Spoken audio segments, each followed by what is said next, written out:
you're no longer reading the subtitles, but actually understanding Japanese? No, I am not an actual like stereotypical weeb in that matter in any way whatsoever.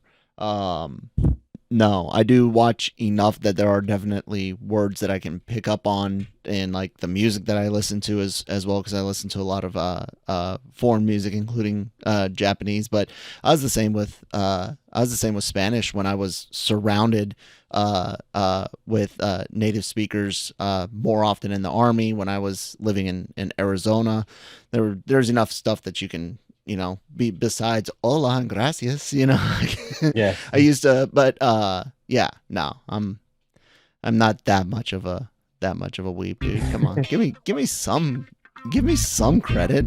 Nah. My God. Just starting the morning with friendly fire. Anyways, good morning, everyone. Welcome to the daily cup of genre here on the Genreverse Podcast Network, wherever you get your podcasts from, and the Genreverse YouTube channel, wherever you get your YouTubes from. I'm Kyle. That's Manny. We're under the big LRMonline.com umbrella, so check out that website every day for all your entertainment news, needs, and opinions, including this podcast, others, and celebrity interviews, social media information down below. And man, it's a Wednesday, like a Wednesday of all Wednesdays. Yesterday I had a crown put on my very, very back last top tooth. Horrible experience. That was, two awful hours, but get to do I guess it's a temporary crown until the permanent one is made, and so I got to go back in a few weeks and get part of all that done again. Nice. Joy. So yeah, man. What'd you do yesterday with your non-daily cogging day? No, I had things to do. I go to just as kind of as preventive health. I'm not ashamed of sharing, but I go to counseling just to talk with someone professionally, make sure I'm okay, especially working in the news industry. Boy, there what cat knocked something down? Something, but it was a loud thud. This is gonna be bad whenever we're done. Well, if there was no, the good news is, if there was no cry, that there's likely no damage to the cat. Again, you know what? Depending how loud the thud is, I maybe wish there was damage to the cat. I was gonna say. Then again, the other good news is, if there is damage to the cat, it didn't cry, and therefore it was a quick death. That's dark. It is very dark. I do love my cat, despite how I love my kitties too. He is. Yeah. So I was gonna say, just bullshitting about the pets. They do get into some really dumb stuff, like when our dog ate batteries and tried to terrible. Off herself like that, and it's just like, why? How did the chewing of the metal parts and the very, very bitter taste, how did that not stop you? Because they were chewed up, but thankfully she survived that ordeal. Yeah. And then also yesterday, finally able to talk about She-Hulk. Yeah, which was nice. So talk about She-Hulk here then. So I'll share some thoughts. What are my thoughts? My thoughts is that it's a really fun show. Honestly, it is a very fun show as far as tone,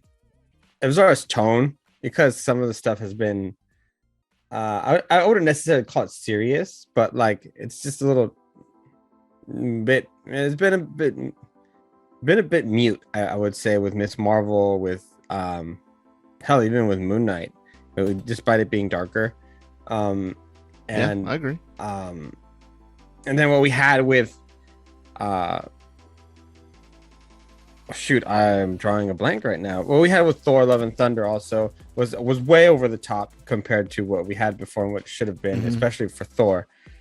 So it's kind of the lightheartedness of She-Hulk Attorney at Law was very welcoming for me, especially with Bruce Banner in it, with the Hulk in it, and then also just Tatiana Maslany just kills it as Jennifer Walters for the tone of the character that they're presenting here.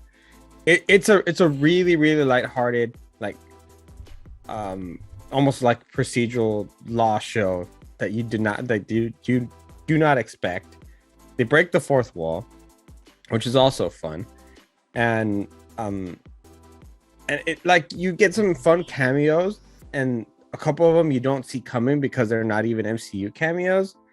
And it's just generally it was just fun, man. Like I'm not looking at it as, oh, I was just connected to the bigger picture. I'm just here for a good time.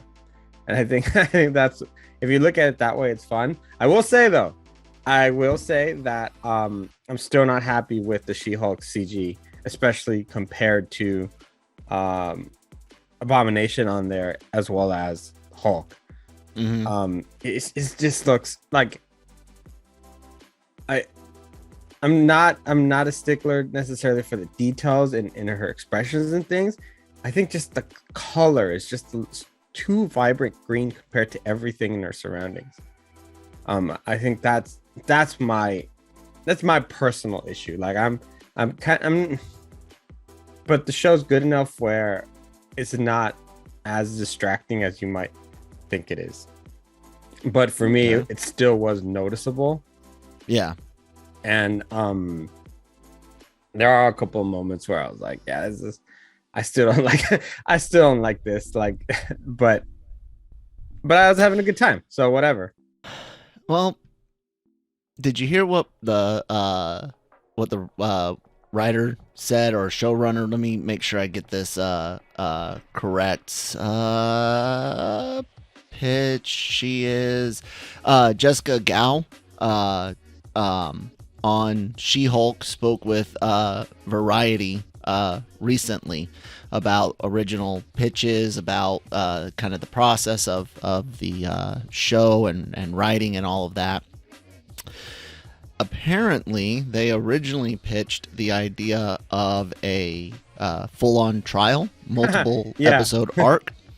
And I got to read this out for people and connect it to something, because it's good that the show sounds like it's fun, it's good. And I even talking to Brian, who does AVR with us, Anime-Versal Reviews. I was like, even though this thing that we're about to talk about didn't pan out, it could still be a good show. But this is kind of disturbing. So this is in a response to what's your original pitch for She-Hulk from Variety to Gao. And I'm sorry if I'm mispronouncing the name, Gao. They said,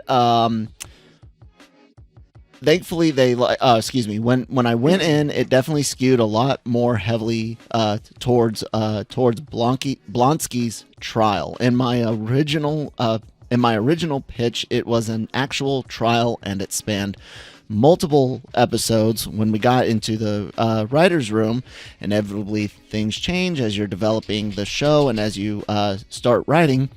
And one thing that we all realized very slowly was none of us are that adept at writing, rousing trial scenes. Well, you've got a writer's room, which means there's more than one chair, which means you could have easily had someone with some procedural trial. Law and Order's got like 10,000 writers across its 5,000 shows. You could have easily sat someone in there to work with you on the things that you're not good at. If you're good at comedy, you do the comedy, and then you work with others in the writer's room for whatever you're missing. And I don't know, man, that reminded me of when the showrunner, I believe it was the showrunner for the Acolyte over in the Star Wars realm, said that they had hired a writer who, before being hired, had for the Acolyte, had never seen Star Wars, like any of them, had never watched a Star Wars movie. Oh yeah, that's also the case with Halo. And it's just like we get it. Like you and I especially, I think we get it more than others, that not everyone involved in writing, directing, producing an existing IP movie is necessarily a super fan, but you do expect there to be a little bit of interest in the project to begin with, dating from before being asked, do you want to be? And then you expect the additional assistants, second stuff, additional writers and supervisors. You expect them to not necessarily be up to date, but you expect the people that are driving a lot of the product to at least have had some interest in the source material beforehand. How does that statement jive with you, man? It doesn't bother me too much, because I think they weren't going to be allowed to go that far into a procedural show, like a law procedural show anyway, because at the end of the day, it still has to fit the box of Marvel Studios. If it was maybe on Hulu or on Netflix, like some of these shows were once upon a time, I would be, I'd raise a little bit more of an eyebrow. But even if they wanted, I think if they wanted to go that direction more, I think Feige and the rest of the Marvel Studios team would have kind of pulled the leash a little bit and reined them in a little bit to kind of keep them on track a little bit more to that cookie cutter mold that we're used to from Marvel Studios. So like maybe in her mind, that's kind of the idea they wanted, but I think it would have gotten a little too wordy, a little too complicated for what compared to like a Law and Order or something like that. Yeah. That's not, I don't think they don't want to go fully in that direction. They just want to really dip their toes in that world. Yeah. And it does that. It does dip its toes in that world and a lot better than let's say a Daredevil ever did. But it's lighthearted. And it's kind of, and it deals with different things that I don't necessarily want to talk about because it's just fun to enjoy. So it doesn't really bother me too much. I'm not in this case. Now it would bother me if it was something pertaining a little bit more closer to a storyline that like Marvel Studios want to do. So it's okay. It's nice to know that that's kind of to kind of think of She-Hulk in that way, and more of a respectable lawyer. Not that she isn't, but in a serious tone was what I'm saying for a series. Yeah. But it's not gonna. Not everyone's gonna like that. I think one of the most shocking things of it is just the brazen. We don't know how to do that. Like admitting this necessarily is a relatively like head scratching moment, saying, yeah, we wanted to do something and then we went in and said, oh, and even the wording very slowly realized we couldn't, we weren't adept at writing that material. I don't necessarily think having a 3 or 4 episode long trial arc with some bookend episodes that are a little bit outside of the trial. I don't think you do have to forego the comedy and all to do that. I just don't think they necessarily knew how to translate courtroom stuff into a comedy, of which there's a brilliant movie you could watch on exactly how to do that. It's called My Cousin Vinny. It's a brilliant Hollywood exaggeration, of course, of courtroom proceedings, but it still goes through evidence collection, examination, cross-examination, the trial prep, the trial itself, like all of that goes into this incredibly funny movie. It's disappointing when you hear kind of like what you said on our show on Monday, like the people that are getting stuff on screen, if they can do it, by God, anybody can. Yeah, but we're talking specifically about Sony. So and what stuff like Morbius and things Yeah. like that. I don't have a problem with her saying they don't know how to do it, because everyone has different strengths in their writing, and what they were brought in to do was not, I don't think, was specifically a law procedural show. And but they were the ones with the idea. Yeah, that was her initial pitch. And any ideas could come from any direction, and then it's the same thing with stunts and with different, unless you're IG what is Lucas's company called again? Lucas Lucas's his effects company. Oh my god. Industrial Light and Magic. Yeah, unless you're them, they'll figure it out. They've always figured it out. They have that great documentary on Disney Plus. If you haven't seen it, it's fantastic. And then also, just to wrap that thought up, a 3-episode arc of the trial of Abomination would have been horrible. That'd been too long. You don't think like pre-trial stuff, an episode in trial? No, it's just too long. And then no, it's too long for how short the series is.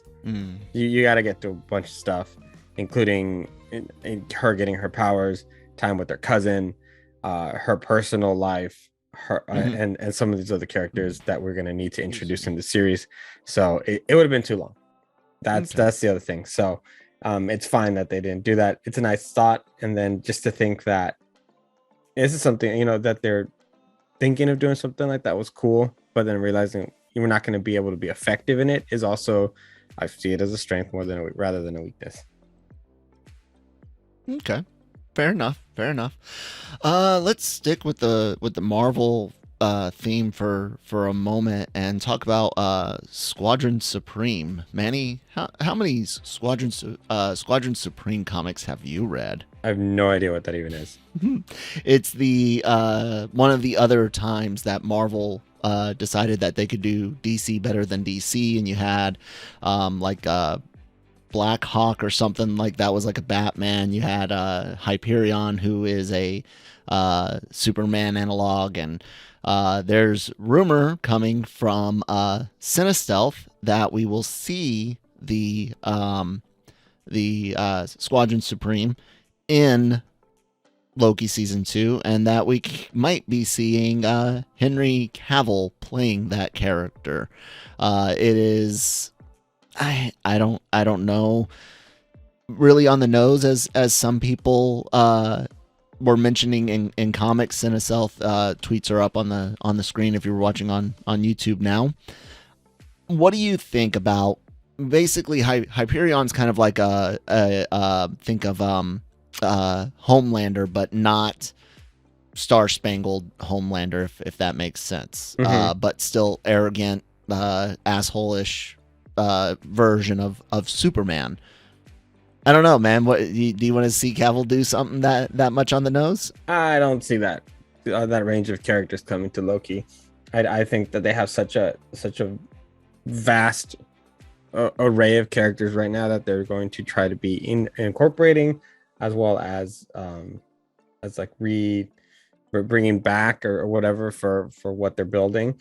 I think, especially with nothing, not to say that nothing else couldn't be announced, but it's like that's a big chunk of storytelling there that you would have to try and figure out.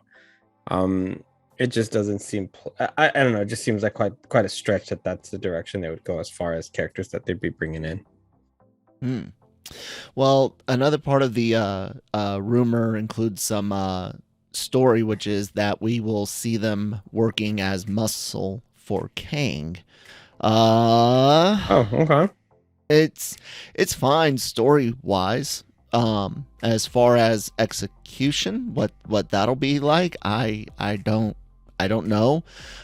It's always funny when the two top dogs, Marvel and DC, have a bunch of copycats or things that come out real close to each other, and because you think of The Boys, that was in, the mid 2000s, like 2004 5, something like that.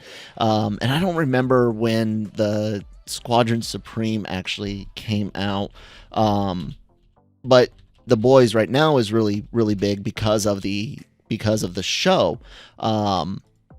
So having a Squadron Supreme all of a sudden pop up, they first appeared in 71, so they predate the Boys, but definitely not the first ever to look at dark takes on superheroes.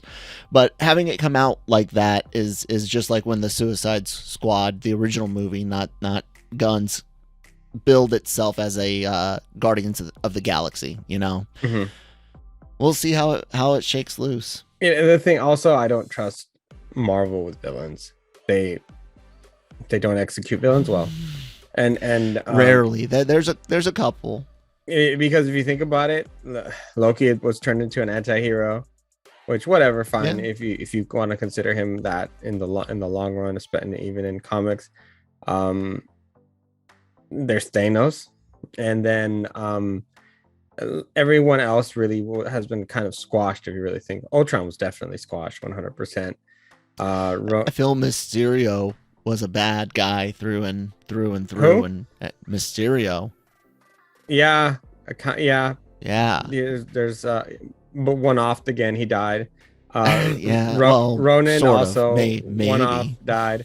Ultron, one of the greatest threats in the MCU. Period. Dead. One. Nerfed. Yeah. One. The God Killer, also. Yeah. Great. Zemo, but they've tried to work him into the anti-hero, but he was but he was really good as a bad popular guy. Now he's I guess what's his name who played the Yellow Jacket, he's dead also. Yeah, so I mean I can continue on. I do not trust them with villains because whatever respect you have for that character, it's going to be nerfed and probably gone by the end of the season completely. So your hopes and dreams for Doom aren't very big, are they? There's a part of me that really hopes that he is involved, especially because the Fantastic Four are going to be involved. But at the same time, I wouldn't put it past Marvel to skip it all together and just make it Kang's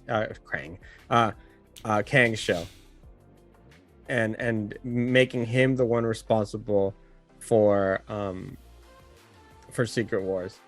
And I mean, it follows Kang Dynasty, so exactly. So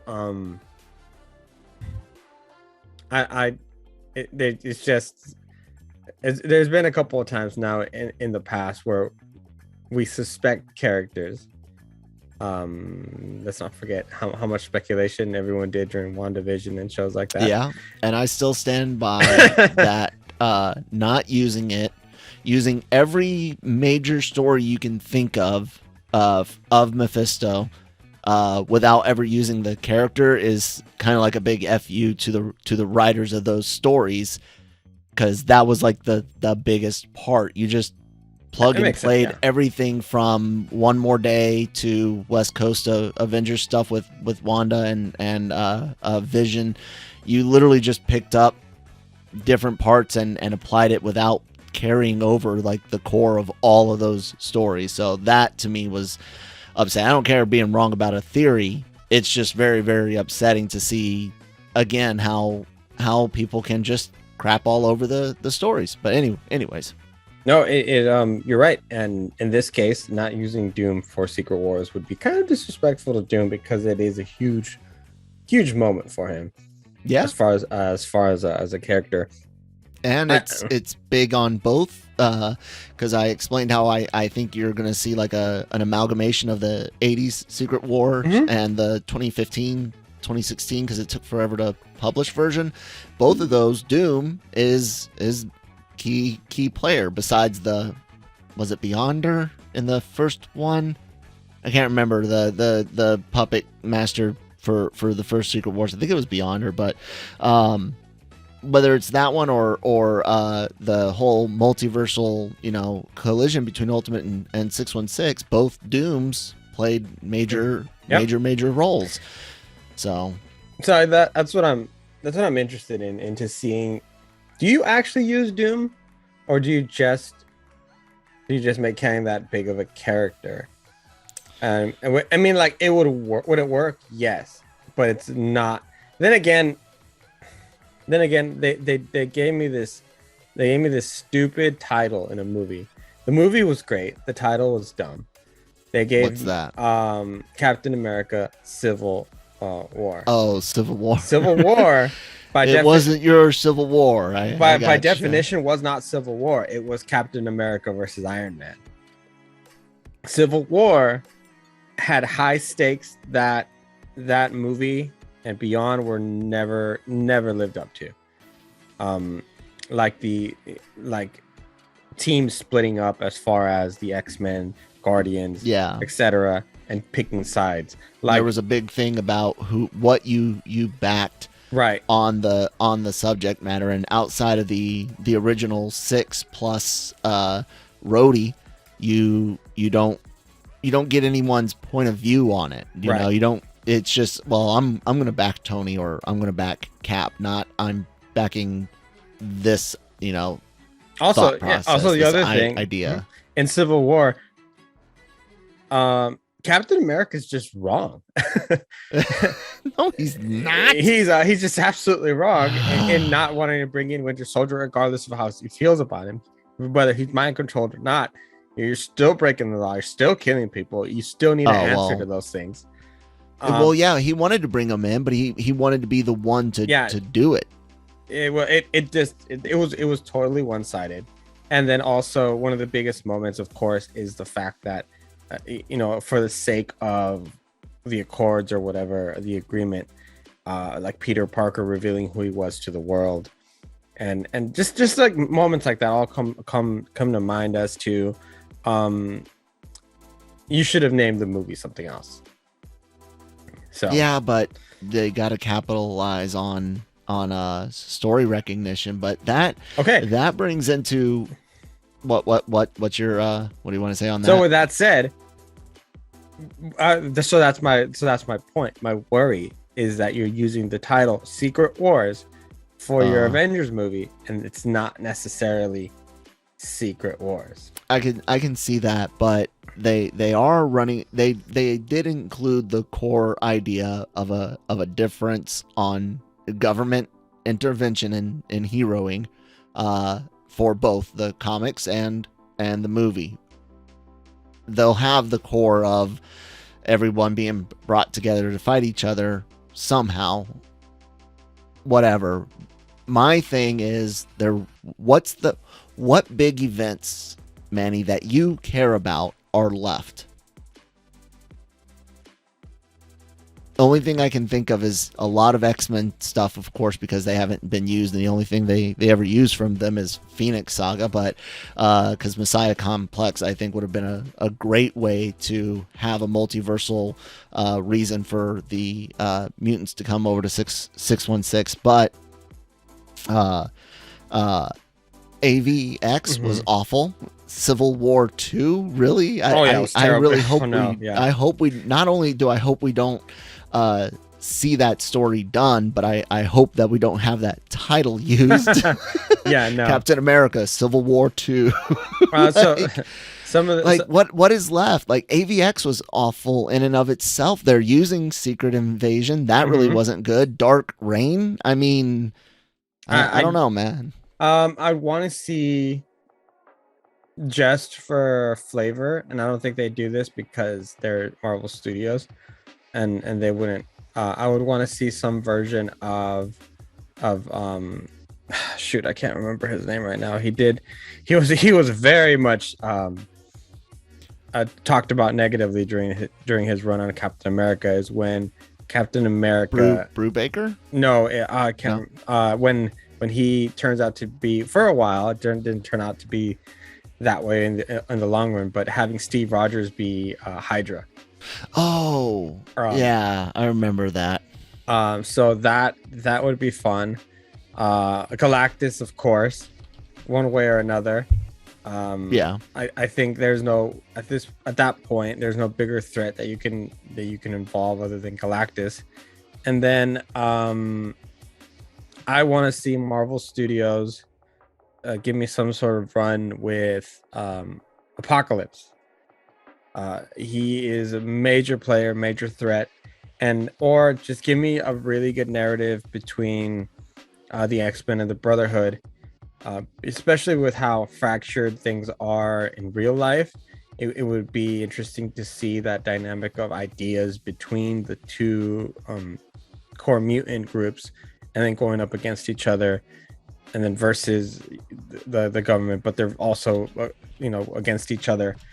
And we need I need to see that dynamic again, of course, between Magneto and X, and to explore that, because it's great stuff. And maybe even I don't know, but I know that anything X-Men is years down the line. So it sucks for X-Men fans, because I know that they've expected something, anything, and we're barely dipping our toes into the Fox properties with Fantastic Four, which is also years away. So deal with it. I like the X-Men fine too, but not enough for me to complain. And it also kind of sucks because for the moment it feels like the train's running out of steam a bit, and it's like a little bit right now would be the time you need an injection, like Fantastic Four, or you need an injection like the X-Men, something fresh, something new, something that was done horribly wrong in the past. I don't know if we'll actually get it though. I really don't. As far as it being satisfying, I hope it is. It just also, with the amount of content coming out compared to years past, I'm grateful for it. But at the same time, I feel like it's becoming a little bit more of a production line rather than a passion project. Seeming like that. And nothing to take away from anybody working on these things, but no, it doesn't feel, because there's so much of it, it doesn't feel as special anymore. Yeah, just because the person above you making a choice isn't doing this for passion doesn't mean that the workers actually doing everything from filming to compositing images, editing, sound work, all of that doesn't mean that they're not passionate about it. I know for certain costume and like set design, costumes, makeup, all of that, they're massive about their production, because I mean, some of the worst movies out there have great technical aspects, So, whatever. Anyways, I think that'll about do it for us today, guys. A lot of fun conversations. We do this as often as we possibly can. Dental work not excluded from hindering the process, but if you like it, there's more. We have a lot of podcasts available on our networks, anywhere you get your podcast from. We are distributing through someone else now, so SoundCloud listeners, pick us up on other things, because I'm not sure how much longer our new stuff will get distributed to SoundCloud, but everywhere else, Spotify, Google, Apple, all those big ones, Stitcher, where we're still up and running and being distributed there again. So follow us. Shows like Anime-Versal Reviews, can you guess what we do there? The Cantina does Star Wars news and reviews. Marvel Multiverse Mayhem does Marvel news and reviews. So look for our She-Hulk reviews starting this week, Thursday. I might be able to get them out on Thursday, might get them out on Friday mornings, but regardless, there you go. And then, of course, Breaking Geek Radio, the podcast, does what we do here, but for like 2 hours. So check them out. And they usually do like a movie review or something every episode. Other things you can find on YouTube only besides all of those in video format, we have AVR Squared, which is Anime-Versal Reviews' reaction. So we're reacting to anime stuff, and then the Genre Shot trailer reaction series as well. LRMonline.com for all of our written stuff, and of course you can access the celebrity interviews, red carpet interviews. We had a gig over at the Dragon Ball superhero premiere last week, so you can catch all that stuff at the LRM YouTube channel. Done, Manny. You had anything else to say? A lot of plugging away. No, I gotta go see what kind of trouble my cat has me in now. So there's that, and then yeah, I think that's it. I think not, you know, it's a hefty Wednesday, yeah, and a lot of stuff going on, and that's why we love it. That's why we love it. That's why we do it. Yep. Thanks, guys. We'll talk to you next time. Bye.